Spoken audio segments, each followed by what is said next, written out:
டிக்டாக்ல என்னென்னமோ பேசுனாங்கன்னு சொன்னாங்க. ஆனால் எங்களுக்கும் தெரில. ஆனால் நான் கொஞ்சம் லைஃப்பை பார்த்தேன் அன்றைக்கி. அவங்க அந்த மாதிரி தான் தப்பாக பேசுனாங்க. ஆனால் தப்பாக அவங்க பேசியிருந்தால் அவங்கள விட்டுருக்க மாட்டாங்க போலீஸ்காரவங்க. அவங்க தப்பு செய்யலைன்னு தான் சொன்னாங்க. அவங்க அந்த சார்ஜனும் எங்ககிட்ட சொன்னார், அவங்களுக்கு ஒன்றும் இல்லை, நாங்கள் அனுப்பிட்டோம்னு. இதை வச்சு தான் என்ன செஞ்சாங்க தெரில, திடீர்னு அவங்க சொந்தமாக இன்னும் டிகிரி பண்ணிக்கிட்டாங்க. அதுதான் எங்களுக்கு ரொம்ப கவலையாக இருக்குது. எதுவாக இருந்தாலும் என் பிள்ளைக்கு நல்ல ஒரு முடிவு கிடைக்கணும். இன்றைக்கி என் தங்கச்சிக்கு நடந்த மாதிரி மற்ற எந்த பெண்களுக்கும் நடந்துடக்கூடாது. இந்த ஒரு சின்ன ஒரு சோஷியல் மீடியானால் இன்றைக்கி எங்கள் தங்கச்சி நாங்கள் இழந்துட்டு இருக்கோம். அது துணிச்சலான பொண்ணு. இப்படி ஒரு முடிவு எடுக்கிற ஆள் இல்லை எங்கள் வீட்டில். ஆனால் இன்றைக்கி அது இந்த முடிவுக்கு வந்திருக்குன்னா எதனால் அது இந்த முடிவு எடுத்துச்சுன்னு இன்ன வரைக்கும் எங்களால் தெரிஞ்சிக்க முடியல.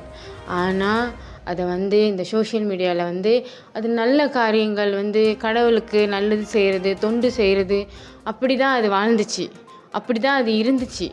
ஆனால் இன்றைக்கி அதை டிக்டாக்ல என்னென்ன பேச முடியுமோ எல்லாத்தையும் பேசி பேசி பேசி இன்றைக்கி அது எங்களுக்கு இல்லாமல் போச்சு. இனி இந்த மாதிரி எந்த ஒரு பொண்ணுக்கும் நடக்காமல் பார்த்துக்கிறதுக்கு நீங்கள் எல்லாம் என் தங்கச்சிக்கு ஒரு நல்ல முடிவு கிடைக்கிறதுக்கு நீங்கள் எல்லாம் ஒரு துணையாக இருந்து உதவி செய்யணும். யாரும் அதை தப்பான ஒரு இதில் அதை இது சொல்லிடக்கூடாது. ஏன்னா அது தப்பு செய்கிற பிள்ளையும் இல்லை, தப்பான பிள்ளையும் இல்லை, எதுவுமே இல்லை. அது என்றைக்குமே கடவுள் வழியில் போகிற பிள்ளை.